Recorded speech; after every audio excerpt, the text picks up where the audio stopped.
and welcome to the 8 p.m. news on Canal the English. Tonight, our lead stories. The convoy of the governor of the Southwest region came under attack today along the Boya-Kumba highway. The governor was on his way to Kumba to evaluate damages done by fire at the district hospital. Falling educational standards in the country have been blamed by education trade unionists on government's inability to organize a national educational forum 20 years after that of 1995. The announcement of job creation by President Biya in his address to the youth has raised concerns over possibilities of creating 5,000 jobs when Cameroonians still remain blank over the recruitment of same numbers last year. Developments will be yours right ahead.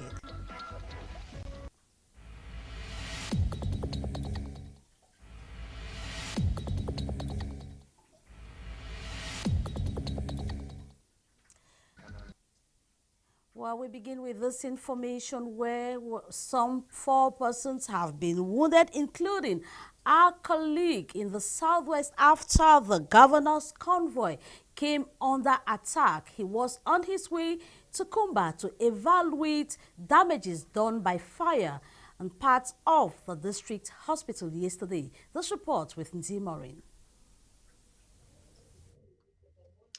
These are the remains of the ruined sections of Kumba District Hospital after separatist fighters launched an attack on the hospital 48 hours ago.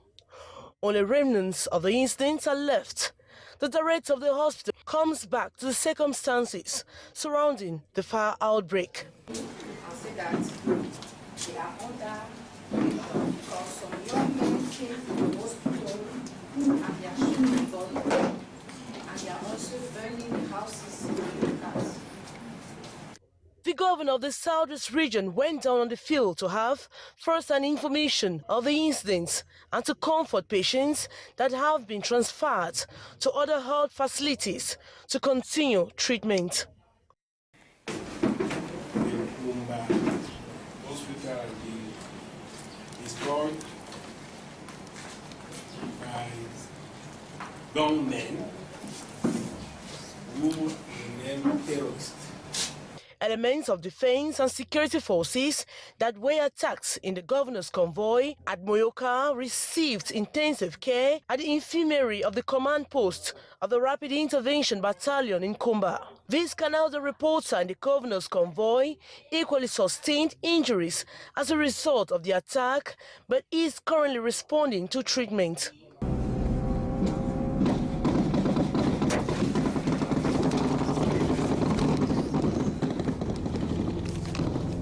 One can conclude that the resilience of the separatist fighters on the attack of the governor's convoy to and from Kumba shows they are determined to defeat the state's authority. We now move over to the Northwest region where it is exactly 1 year since the divisional officer for Batibo was adopted. It was on the 11th of February 2018 as he was overseeing the state of preparedness ahead of 11th February celebrations proper. Let's now have a gloomy flashback of what happened on this unfaithful day with Ndi Morin once more. It is just as if the ceremony is about to take place. This is how the Batibo ceremonial grandstand was 1 year ago. It is from here that the divisional officer was kidnapped last year.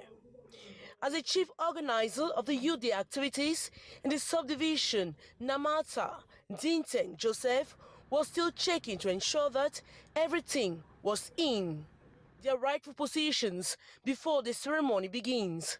He was later seized by some armed men. Before then, he had sent his driver to clean the car ahead of the public appearance. From the gendarme, that's where we usually park the vehicle. He gave me money to wash the vehicle. I took the money and the key. When I took the vehicle, went to the washing point. As I started, they removed the carpet. They have not yet started washing the vehicle. He called me again. Have they started washing the vehicle? I said no. They have started with the carpet. He said I should put them back. I put the carpet back. He said I should meet him in the house. I came and met him in the house. Before I reached the house, he has already changed. So he told me that they have called him on the field that there is disorder. He said I should give him the keys. I gave him the keys. Okay, I sat the other side. He was the one driving. We came, we passed like this. As we were coming down this way, the people who were here walking, these people, youth affair, and the team here for the chairs. So as we were coming like somewhere here, I saw them running. We came and stood here. The judge said the chairs are not sufficient. I turned again. He said, "Oh my God!" That was when I saw army people dressed, and then they with guns up, with bikes. They shot, pop, pop, pop. Hey, it was from there that I knew that I don't know what I was confused. I came, I struggled to open my own door. They were dragging that other side. See, the vehicle was still on. Without the except you pressed before. About 3 days after, the Northwest Governor Pete a crucial stock-taking visit to Batibo in a bid to galvanize efforts to find the civil administrator. His first port of call was official residence where the inconsolable Madame Namata had been having sleepless nights. At the scene of the incident, at the municipal stadium, the visiting delegation also listened to another eyewitness account from the sub-delegate for the youth and civic education who was also preparing the ground for the march past. Despite instructions from hierarchy and heavy deployment of defense and security officers, the deal has never been seen. Instead, it was the service car that was discovered burnt a few hours after the Ambo village. In a crisis meeting at the Batibo Council premises, the governor enjoined even traditional rulers to invoke the spirits of the gods to show the way to find the man who is said to be a God-fearing Christian. About 2 weeks after, it was instead the Northwest Regional Delegate for Social Affairs who too was kidnapped in the same Ambo village on his way from a funeral. Just at the time, the chapter was closing on the story of the kidnapped civil administrator. Workers of a construction company in Garua are once again on strike. They complain of non-payments of salary. They say those in charge at Prime Potomac have indirectly flushed them out by recruiting and training new workers. This report. Once again, these men working for Prime Potomac are on the street demanding for unpaid salaries. They have been for 5 months without any payment and have signed both administrative and traditional authorities. Now they are accusing us of working with machetes. Our families are outside. We have been 5 months without salaries. We can't eat. We live thanks to the hospitality of people in this locality. These men are working for Prime Potomac, the company responsible for rehabilitation works of Hotel Benue in Garua, erect a 70-room hotel and training stadia in the town. They are out again as their cries continue to fall on deaf ears. We know this country very well. They will soon use the law and call us terrorists. As adults, if we are hungry, how much more our families? Our children are out of school, and I'm sure President Biya is not aware of our situation. We started peacefully, but we don't care if the situation goes off hand. I know soon they will call us rebels. These family heads say their only hope for now is the head of state, for many have lost family members already. As of now, work on different construction sites has stopped and the CEO is nowhere to be found. Preparations ahead of the first ever International Week of Multisectoral Industry in Africa due to hold in Douala this April are intensifying. So far, small and medium-sized enterprises are brazen up to grasp new opportunities, as Amber Gladys Diban reports. Intense work is in the pipeline to ensure companies and industries abroad that aspire to export goods to Cameroon will send their semi-finished goods to be completed in the country. This process to add value to the product will create jobs in Cameroon. This will be possible through a win-win partnership that will be negotiated between the companies abroad and small and medium-sized enterprises in the country. This is one of the reasons why small and medium-sized enterprises are expected to use the opportunity of the International Week of Multisectoral Industry in Africa, which Cameroon will host for the very first time between the 16th and the 19th of April 2019 in Douala.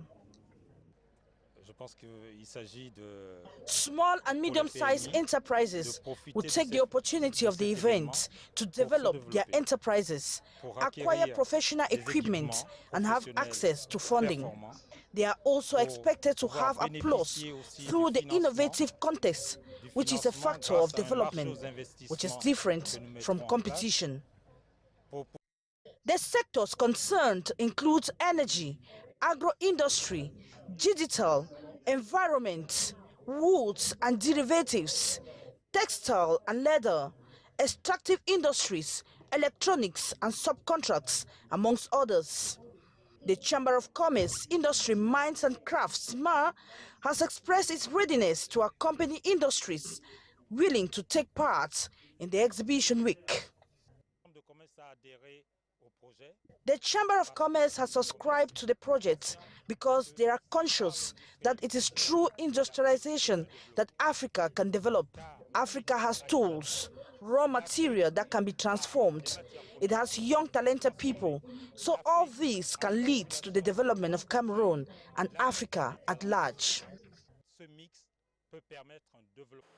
Apart from the innovation context and conferences with universal reach, recruitments will equally take place to integrate young talented persons. The event, sponsored by the Ministry of Mines, Industry and Technological Development in Cameroon, will bring together investors from France, Germany, Belgium, the United States, Gabon, Congo and Rwanda. But what remains unclear is the absence of Asian countries, which have the largest industrial economies and are the world leading manufacturers. Fallen educational standards in the country have been blamed by education trade unionists on government's inability to organize a national education forum for the past 20 years. They say only this forum can help solve the numerous problems encountered in the sector. This report with Dimorin. For more than a decade, Gong Aloysius has been battling for the holding of the National Education Forum after the last in 1995. Trade unions have continuously condemned government for not holding another national forum to address Cameroon's educational system, which they say is old-fashioned and today responsible for falling standards. With the 1995 forum in education, we came out with a law. It was really lofty, but much has not been applied. If it was applied fully, we would have been saying that something is going on well. But all along, we have been almost in the old system, whereby teachers work like beggars. The children, the educational, the whole setup, standards of education are going down the drain. Children cannot read, even in colleges. I had colleagues who are teaching Form 1, Form 2, they cry loud and clear that children who come there, they cannot read. And the problem is from where? It begins from the whole system, the setup, the condition of work of teachers. The government has resigned in its responsibilities to sponsor education. Gamehead Joseph is one of the executive secretary of ONEC, a trade union. He simply blames government for bad faith. We're expecting it to start since 2017. But, you know, we are not behind the governmental schedule. Trade union representatives say if government fails to address the poor working condition of teachers, the educational standards will keep dropping. Consideration the two subsections so that there is no particular point that will be left aside. How effective are the measures taken by the government being fulfilled in the field? And then how well are the students performing after the teacher's performance, surely after the teacher's performance. So the results are very important in terms of education, as you know. But other people intervening are parents. How well are parents participating in all this? Ask if the National Education Forum takes into consideration the fact that schools have been grounded in the Northwest and Southwest regions. The trade unionists had this to say. Very sorry to know that up to now, the problem is prevailing. The National Education Forum, holding at the regional level, opened today in Douala and includes the review, analysis and proposals for solutions pertaining to concerns raised by members of the educational community. All data collected will be channeled to Yaoundé, and nobody knows when the National Education Forum will hold in Cameroon. Only the head of state can approve these. Address to the youths, worries are being raised over the possibilities of creating 5,000 jobs in Cameroon when Cameroonians are still blank over the recruitment of the same number last year. In the following report, experts raise measures that the government could implement to meet the challenge. This report with Ambo Gladys Ntiban. Unemployment is rife in Cameroon, and an estimated 500,000 jobs are expected to be created this 2019 to gradually drop the unemployment rate.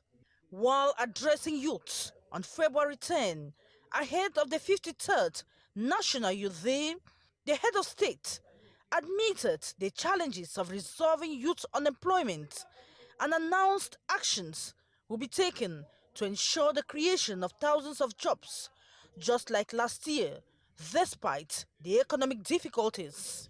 It was announced at the end of 2018 that government created 437,652 new jobs, and this was achieved through opportunities offered in the civil service, defense and security forces.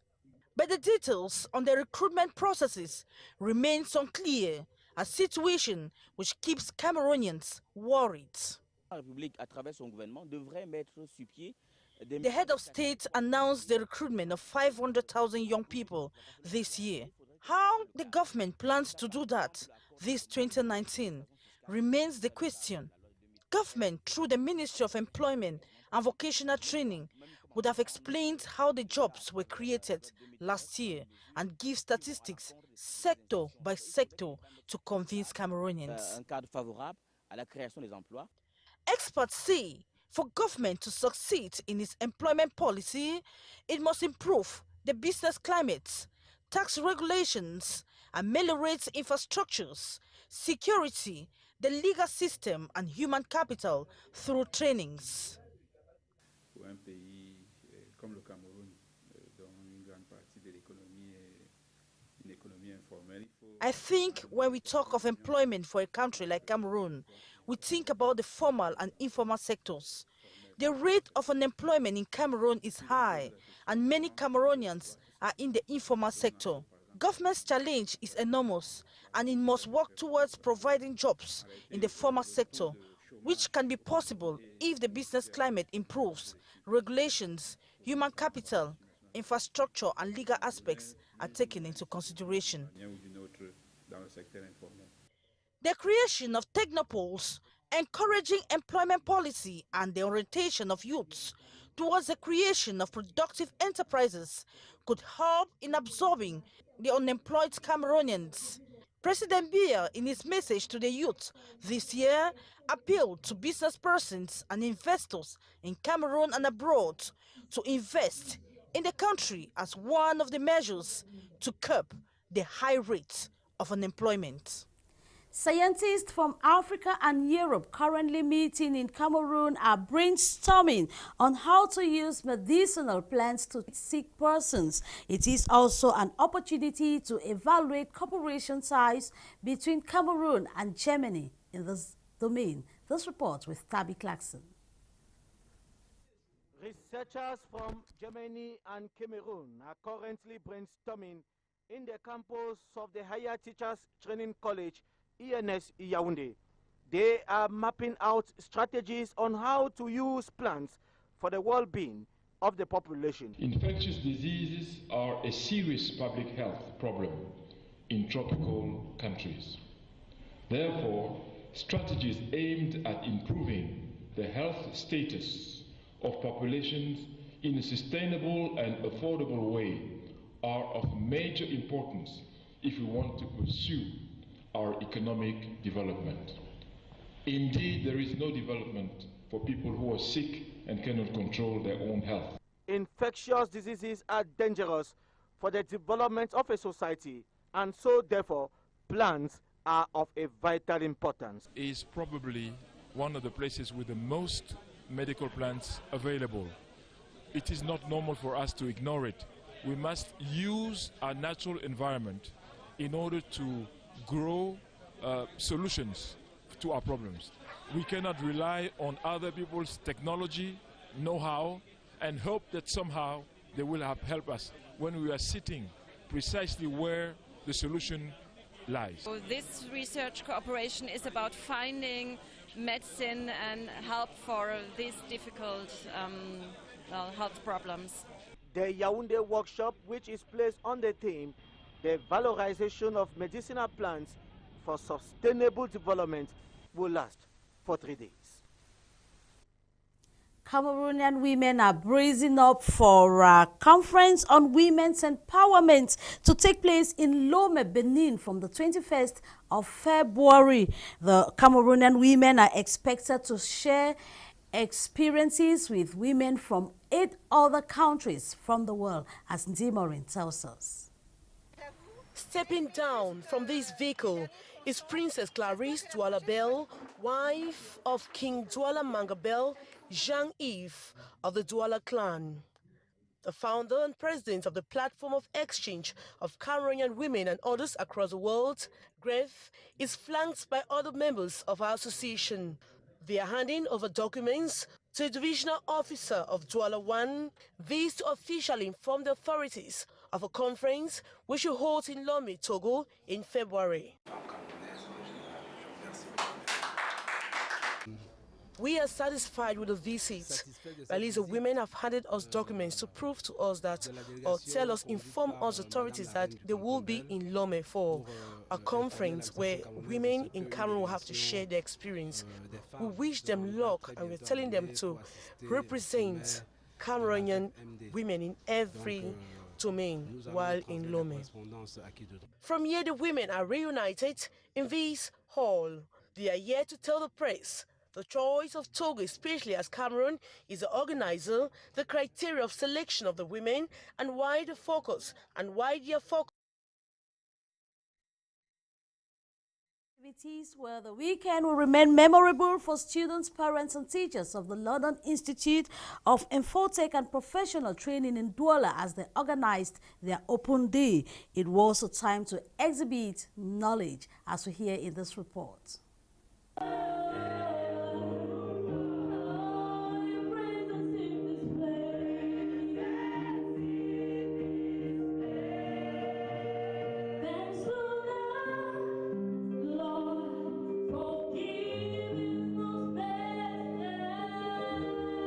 It was all fun, merrymaking, and more importantly, demonstration of knowledge as students of the London Institute of Infotech and Professional Training in Bonaberi, Douala organized their open day.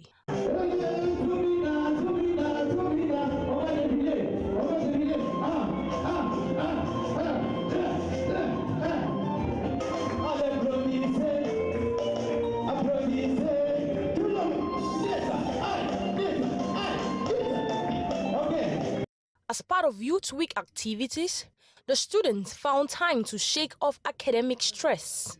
The nature of our study does not really give them time to socialize, so we use this event as a single stone shooting two birds, giving them the opportunity to show to the public what they learn and also an opportunity for them to socialize. More importantly, in front of their parents and teachers, knowledge was displayed. I know most of us are like wondering that how can taxation be a necessity to a business growth? Most organizations use the environment as if there is no tomorrow. It was equally a time to appreciate students who excel in their studies. London Institute is an institution where we encourage students not to rely too much on their lecturers. So the secret behind a success is actually because I went and did research on my own, not simply relying on what my teacher gave me. In the exams, I could be able to give examples that are real-time, could be verified and validated. So that was the secret behind it, and I think that's what helps people to distinguish themselves from others. The London Institute of Infotech trains students to suit both the local and the international job market. Our objective is to bring international, standardized curriculum to our local students so that they can gain a footprint in the international market, so that when they go out of Cameroon or even within Cameroon, they should be able to compete very well in the job market wherever they go in the world, because these are well-structured curriculum that have been tested by different regions in the world, and it really meets international employers and universities abroad and everywhere. And so that is what we're trying to do, bring these well-structured international programs to our local community. Created in 1998, the school is an international institution accredited by international bodies based in the UK. The people of Ngoro, a locality in the Mbam and Inobo division, continue to decry the persistent slowdown of activity due to the absence of a ferry to help them cross over a river with their goods. They have continuously complained to administrative authorities, and they are still waiting, as we hear in this report. This dilapidated and abandoned ferry was the only means of transportation across River Ngerima, situated in the Mbam and Enugu division of the Central Region of Cameroon. The ferry completely broke down 1 year ago, causing the transit of persons and goods difficult. To facilitate movement, therefore, canoes and engine boats have been installed while awaiting the construction of a new ferry, which was announced to begin September 2018, but is yet to start. The delays has affected business activities in the locality. This is a dramatic situation. It concerns everyone in the Mbam and Enugu division. This ferry is of great concern to the people of Ngoro, but also those of the subdivision and Gambetika. There are so many villages suffering as a result of the ferry breakdown, which is taking long for a new one to be set up. The Ngoro subdivision is endowed with several natural resources. Youths extract sand from the Mbam River for commercial purposes. They are equally involved in agricultural activities, with the cultivation of cocoa as their main crop. I am using this opportunity to encourage the population of Nyamango to pick interest in agro-pastoral activities. Youth must not only think about working for the public service, they can equally earn a living from agro-pastoral activities once they follow expert instructions. The Ngoro subdivision is a production basin. There are a lot of riches here. I wish to advise the farmers to diversify their products rather than depend solely on cocoa. The deal for the Ngoro subdivision was on an economic tour to the area, during which he urged the population to diversify their sources of income in order to effectively fight against poverty. Their difficulties, according to the authority, are related to the enclavement of the area, which he promised government is working towards resolving the problem. Which is promised the population that government is working towards resolving the problems. We now move out of the country, and as the countdown to the presidential election in Nigeria narrows, the US, Britain and the European Union have all warned against any form of rigging and violence. This and more put together for us by our intern, Ladonette Oni Ondesa. Issues like the forceful displacement of persons, peace and security were the center of deliberations, among others, at the 32nd African Union Summit, as highlighted by the African Union Commission chairperson, Musa Faki. The Union also deliberated on the ongoing AU institutional reforms and Continental Free Trade Treaty, among other projects and initiatives. Mr. Faki also appreciated reconciliatory efforts in the Horn of Africa, but expressed concern over existing expansion of terrorism in the Sahel and the Lake Chad regions. The US, Britain and the European Union have in recent weeks publicly warned against vote rigging and election violence, and also expressed concern over President Muhammadu Buhari's suspension of Nigeria's top judge last month. Nigerian Security Service must provide a safe and secure environment for the Nigerian people to exercise their rights. Those who interfere in the electoral process or incite violence must be held to account. Nigerian police said 5 people, all supporters of the ruling All Progressive Congress Party, were killed during clashes with opposition supporters on Sunday. Security forces are reported to have arrested 14 professors who were gathering to protest outside Khartoum University as anti-government demonstrations neared the end of their 8th week. Doctors also rallied state and private hospitals in Sudan's capital and other cities against the rule of President Omar al-Bashir. Union members, students, opposition activities, and others frustrated with economic hardships have held near daily protests since December 19th. In the most sustained challenge to Bashir's 3 decades in power, reports say at least 45 people have been killed. And this was News Tonight on Canal the English. Thanks for watching. Programs continue.